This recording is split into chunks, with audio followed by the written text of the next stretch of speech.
Hi everybody, welcome to Chapter 5 in the Glickman text. I'm going to be recording a lot of these probably in the same day because the importance of seeing the connection between Chapter 5 through Chapter 11 really is 3 big heavy-duty weeks in this course. The instructional videos are here to help you, and they're also here when we have weeks off, but my opinion is this is, if you believe in this model, it's worth it for you to go back and review these videos. So I'm going to go straight through. My goal today, the day that I'm filming this, is to really make sure that I cover all of the Glickman filming so that you have it and you have access to it. So we're going to start with Reflections on Educational Beliefs, Teaching and Supervision.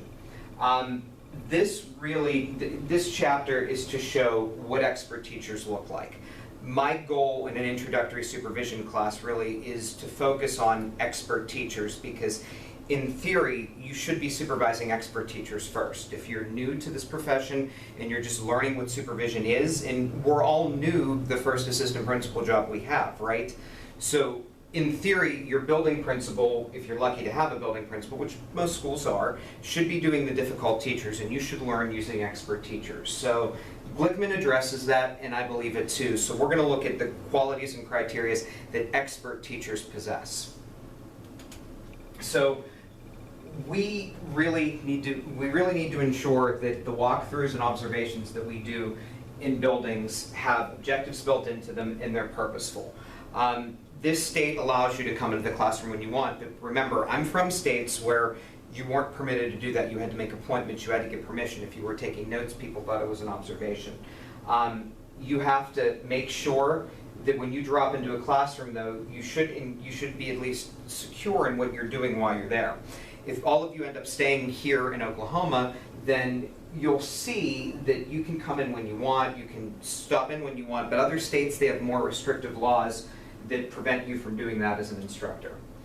This chapter focuses on expert teachers, and as I said in the introduction, this is what you should be worried about and this is what you should care about.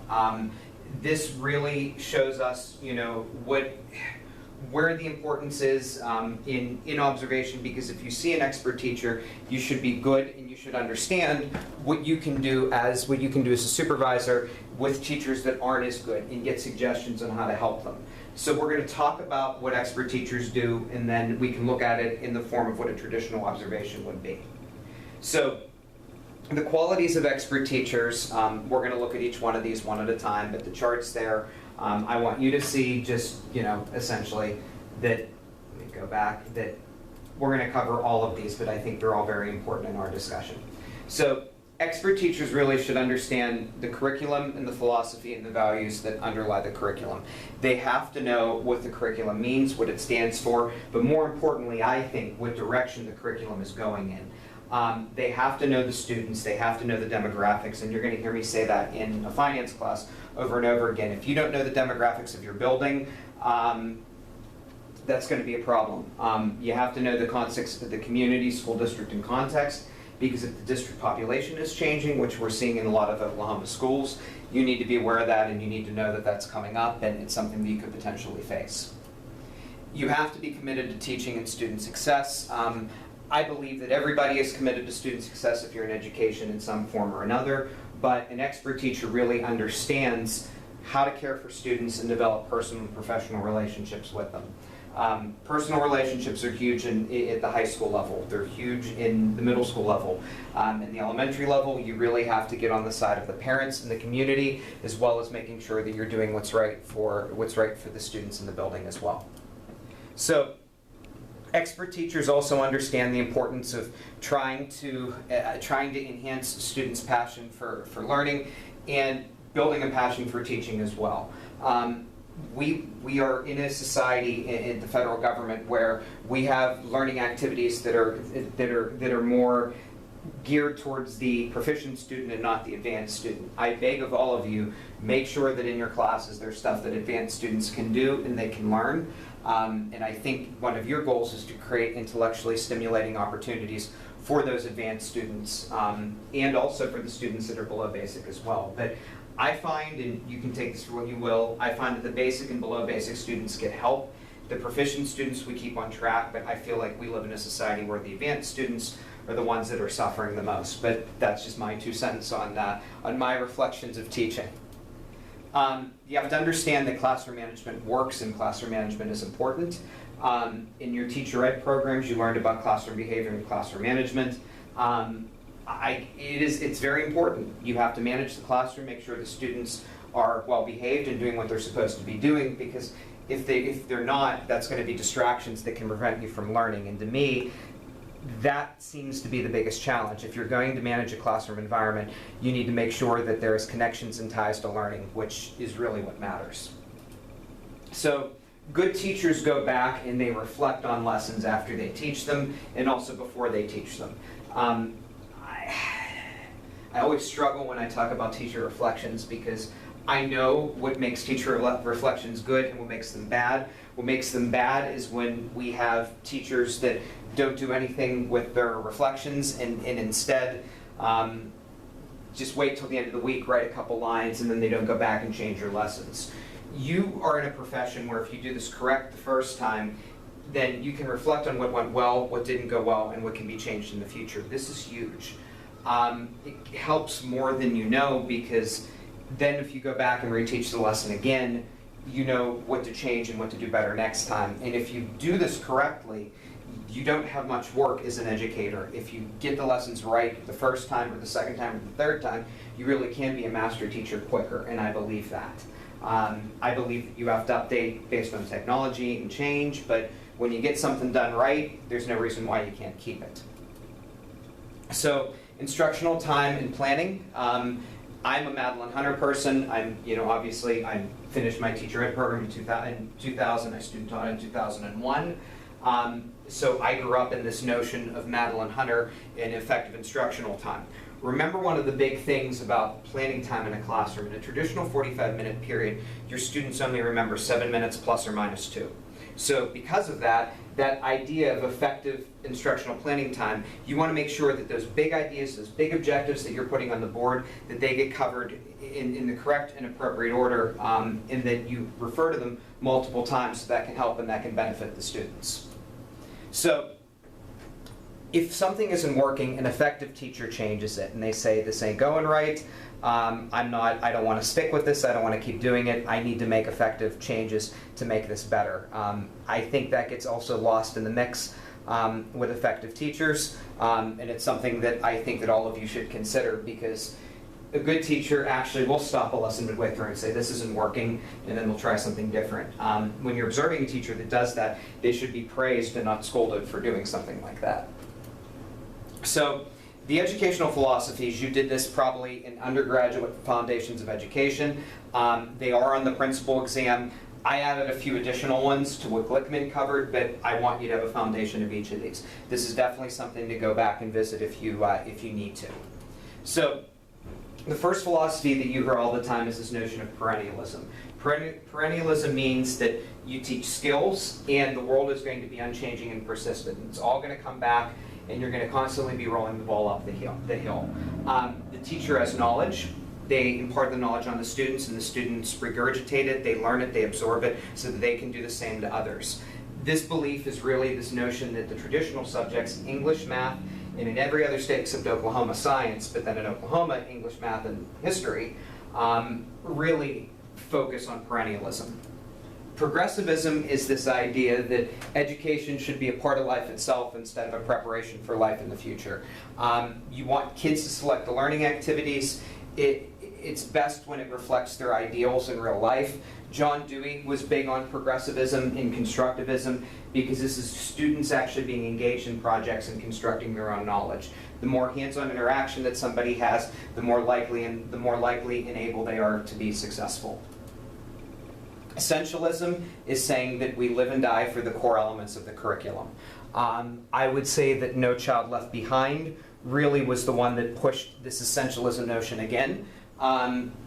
Core curriculum can be changed, but society has to deem it as acceptable. And that's the only real difference between perennialism and this. Students need to be challenged and disciplined, and the teacher has to do so. If the student fails, the teacher fails. That to me is an issue, and that's a problem as well.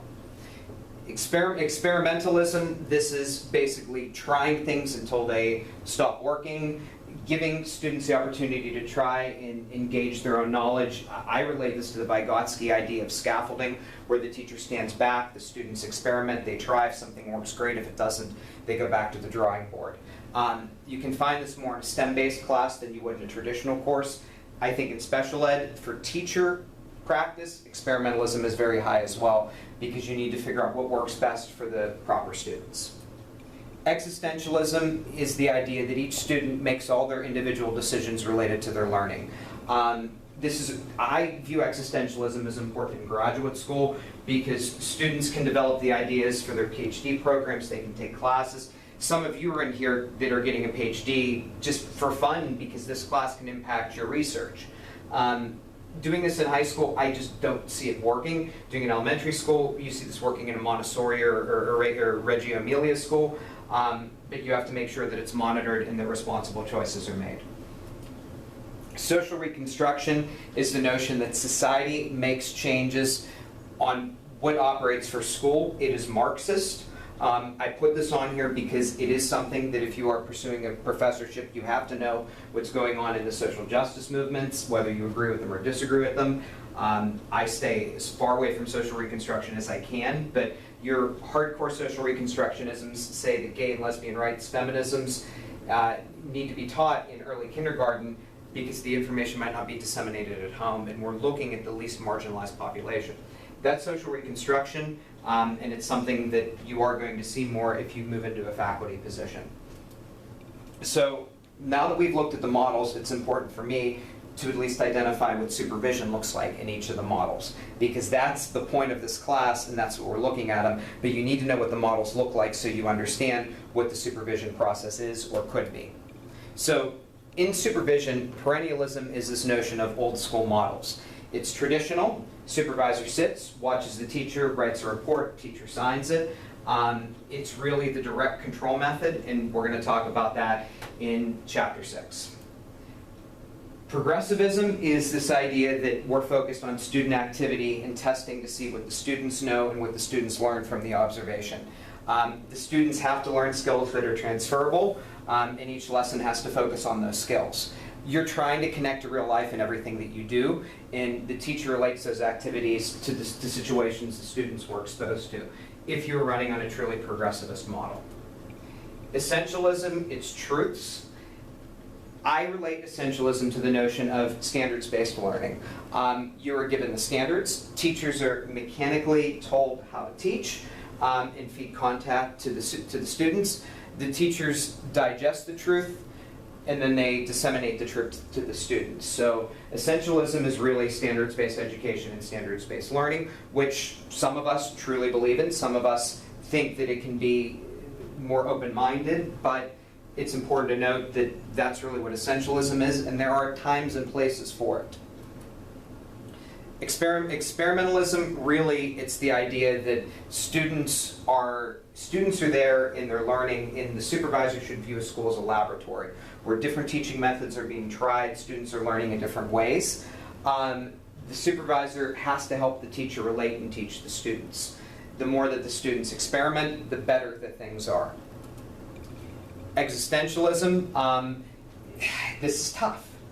This is the highest end of the supervision spectrum, the one that I find the most controversial, and it includes a full commitment to teacher choice. Teachers learn from themselves, supervisors help when they ask but don't offer suggestions. As an administrator, this is a scary and slippery slope, but it's one that this is what existentialism is. Social reconstruction, the supervisor is the ultimate form of social justice in this model. The supervisor is there to help the teacher empower themselves and their students. Teachers should empower students to improve society, think about the most marginalized populations, and how what they're doing in class can actually help serve those students. If students are thinking and seeing multiple perspectives, then you've accomplished something in a social reconstructivism environment. So the next 3 chapters that we're going to do look at the supervisory behavior continuum, which is one of the major objectives of this entire course. I use this with Dr. Curry in Vietnam, and I think it's important, and I think it's a good instructional model that you can look at. So we'll begin that with the next lecture, which is on Chapter 6 in Glickman. Thank you.